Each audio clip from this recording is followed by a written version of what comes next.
Morning, এখন বাজে সকাল 11টা, আর আমরা বেরিয়ে পড়েছি শিটং থেকে আমাদের আজকে গন্তব্যস্থল রায়গঞ্জে গিয়ে আমাদের থাকার প্ল্যান আছে। আমরা হোটেল বুক করিনি, আমরা গিয়েই থাকবো। বেড়াতে একটু লেটই হয়ে গেল, কারণ আগের দিন যেহেতু শিটংয়ে অনেক বৃষ্টি পড়ছিল, তো একটুখানি রাইডিং গিয়ার্সগুলো শোকানোর ছিল, তো ভেবেছিলাম যে একটু লেটেই বেরাবো। তো লেটে বেরাবো ভেবেছিলাম যে 10টার মধ্যে বেরিয়ে যাব, সেটা হয়নি, 1 ঘন্টা লেটেই আমরা বেরালাম।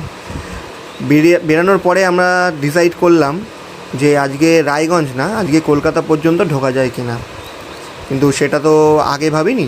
তো দেখা যাক রাস্তায় যেতে যেতে। আর নর্থ বেঙ্গলের এত সৌন্দর্য যে ভিডিও না করে থাকতেই পারলাম না। প্রত্যেকটা রাস্তাই এত সুন্দর, কিন্তু ভাঙাচোরা, দুর্গম। তবে এই যে অ্যাডভেঞ্চারের মজা, এই মজাটা যদি এই রাস্তায় বাইক না চালাও তোমরা কেউ বুঝতে পারবে না। আর যেহেতু আমরা শিটং থেকে নিচের দিকে নামছিলাম শিলিগুড়ির দিকে, তো রাস্তাটা একটু ডাউনহিলই ছিল, আস্তে আস্তেই চালাচ্ছিলাম। চালাতে হাতটাও ব্যথা করছিল, কারণ প্রচণ্ড ভাঙাচোরা রাস্তা, প্রচণ্ড অফরোডিং। এতদিন আমরা বাইক চালিয়েছি, এতদিন আমরা পাহাড়ে ঘুরেছি, তো রাস্তাটা এতটা খারাপ ছিল না। আজকে একটু রাস্তাটা বেশি খারাপ, তো আস্তে আস্তে নামছিলাম। আমাদের আজকে আমরা যে রাস্তা দিয়ে নামছিলাম সেই রাস্তাটা অ্যাড হচ্ছে রংটংয়ের রাস্তায়। রংটং হয়ে ওটা একটা রাস্তা গ্যাংটকের দিকে চলে যাচ্ছে, একটা শিলিগুড়ির দিকে চলে যাচ্ছে। তো আমরা আস্তে আস্তে নামছিলাম। নামতে আমরা দুজনে গল্প করছিলাম। আমার সঙ্গে আমার একটা বন্ধু ছিল, যে পিনিয়ালে পেছনে বসেছিল। আমরা দুজনে গল্প করতে নামছিলাম, প্রকৃতির মজা নিতে নামছিলাম। রাস্তায় কোনো লোকজন ছিল না, লোকজন খুব কম ছিল, ম্যাপও চালাইনি।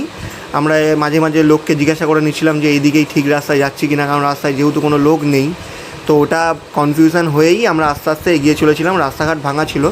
তো মাঝখানে তোমরা একটু মিউজিকের মজা নাও, আবার তোমাকে আমি কিছু বলার জন্য ফিরে আসছি।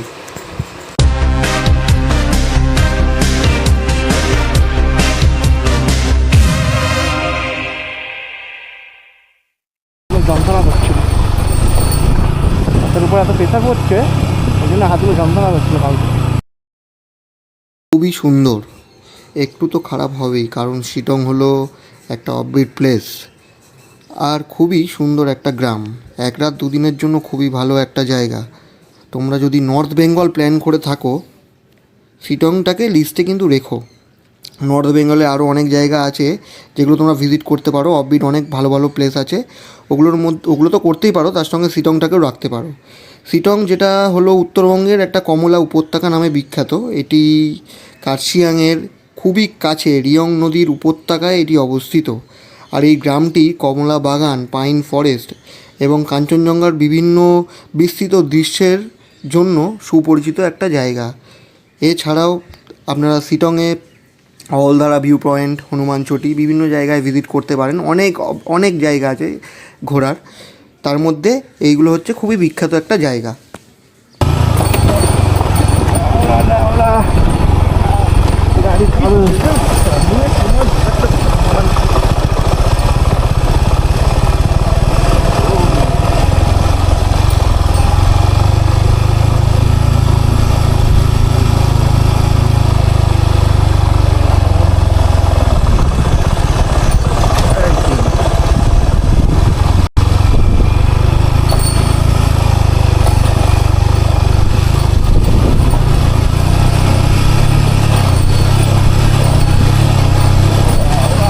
কিলোমিটার রাস্তায় চালিয়ে ফেললাম। 50 কিলোমিটারের মধ্যে হয়তো 20 কিলোমিটারের রাস্তা খুবই ভালো ছিল, মানে টারম্যাক ছিল।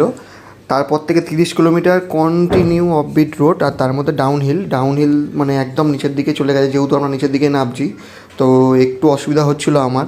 তো এর আগে তো খুব একটা আমি রাইড করিনি, রাইড করেছিলাম অনেক আগে। তো হঠাৎ করেই প্ল্যানটা হয়ে যাওয়াতে আমি যখন চলে এসেছি এখানে, তো এই ডাউনহিল নামতে আমার অনেকটাই প্রবলেম হচ্ছিলো। তো সেটা অসুবিধা হয়নি। তো রাস্তায় যেতে যেতে সবই অভ্যাস হয়ে যায়, কিছুক্ষণ সময় লাগে, আর কিছুই না।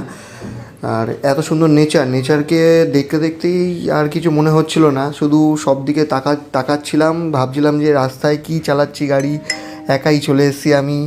আমার 2-1 বন্ধু আসার কথা ছিল, তাদের কাজের প্রবলেমের জন্য তারা কেউ আসতে পারেনি। তো হঠাৎ নিজে থেকেই প্ল্যান করে একটা বন্ধুকে পেছনে বসিয়ে নিয়ে চলে এসেছিলাম।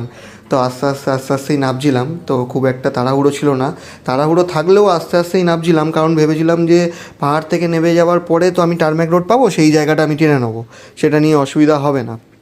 সেই জন্যেই পাহাড় থেকে নামার সময় একটু আস্তে আস্তেই নামছিলাম। যেহেতু আমরা রংটংয়ের রাস্তাটা ধরবো, তো আমরা প্রায় চলেই এসেছি রংটংয়ের রাস্তার দিকে।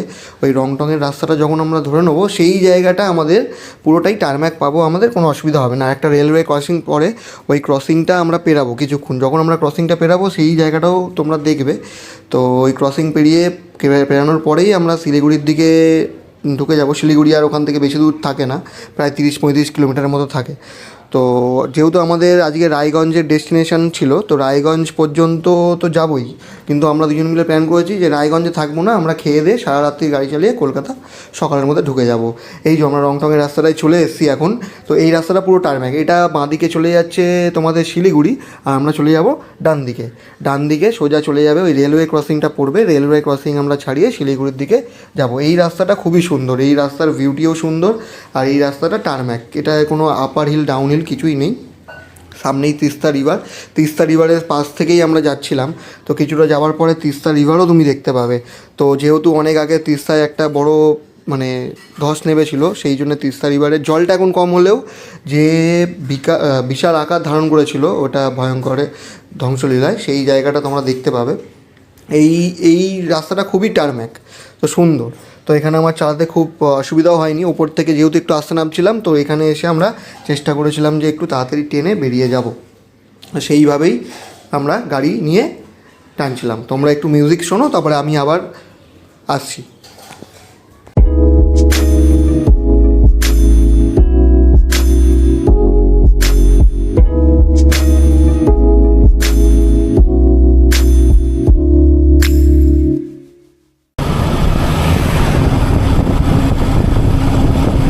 এই রাস্তার কিছু কিছু জায়গায় কাজ চলছে, তো কাজ খুব একটা চলছে না। আমি এর আগে অনেক আগে একবার আমি গুরুদাম্বার করেছিলাম, তখন আমার অ্যাপাচি ছিল, অ্যাপাচি বাইক নিয়ে আমি এই রাস্তা দিয়ে এসেছিলাম।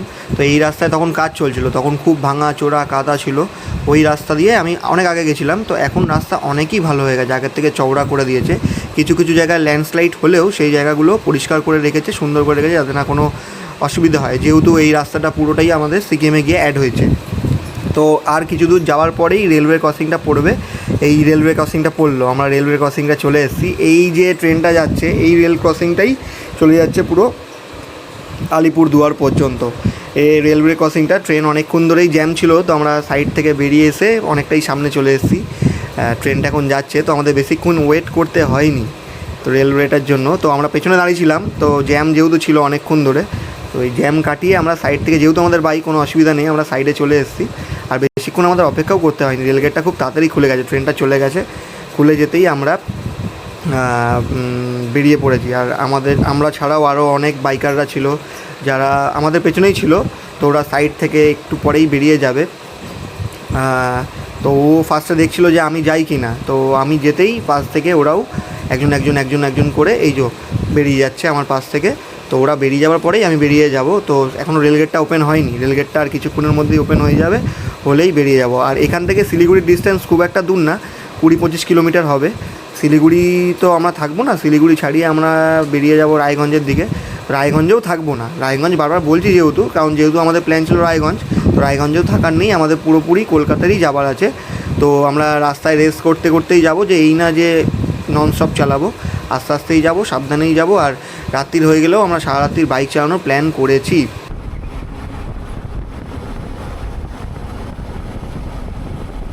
তোমাদেরকে প্রথমেই বলেছিলাম যে যেতে যেতে রাত্রি হয়ে যেতে পারে, সারা রাত্রির গাড়ি চালিয়েছি, কলকাতা ঢুকতে প্রায় সকাল হয়ে যেতে পারে আমাদের। সারা রাত্রির গাড়ি চালাচ্ছিলাম, তো অসুবিধা হয়নি। প্রথমে একটু অসুবিধা হচ্ছিলো রাত্রিরে, যেহেতু আমার ফগ লাইট লাগানো ছিল, সেই জন্য অসুবিধা হয়নি। আর রাস্তা খুব একটা খারাপ ছিল না। আর আমরা স্টে করতেই গেছি, বিভিন্ন জায়গায় ধাবাত দাঁড়িয়েছি, রেস্ট নিয়েছি, তারপরেই গেছি। আর আমাদের সাথে আর একটা রাইডার অ্যাড হয়েছিল, যেও কলকাতায় যাচ্ছিল, তো ওর সঙ্গে আমাদের আলাপ পরিচিতি রাস্তাতেই, তারপরে কথাবার্তা হয়ে আমরা একসাথেই কলকাতার উদ্দেশ্যে রওনা দিয়েছিলাম। ও থাকে হাওড়াতে, তো ও ফ্রন্টে লিড করছিল, তো ওর পেছনেই আমি যাচ্ছিলাম। এমনি রাত্রিরে ফার্স্ট টাইম আমি গাড়ি চালাচ্ছিলাম, এর আগে সারা রাত্রি কোনো দিন কোথাও গাড়ি চালাইনি। হয়তো রাইড করতে রাত হয়ে গেছিলো, বাট কোনো দিন সারা রাত্রির গাড়ি চালাইনি। তো আস্তে আস্তে যেতে ইসলামপুর ফারাক্কার জ্যাম পেরিয়ে আমরা কলকাতা দিকে রওনা হয়েছি।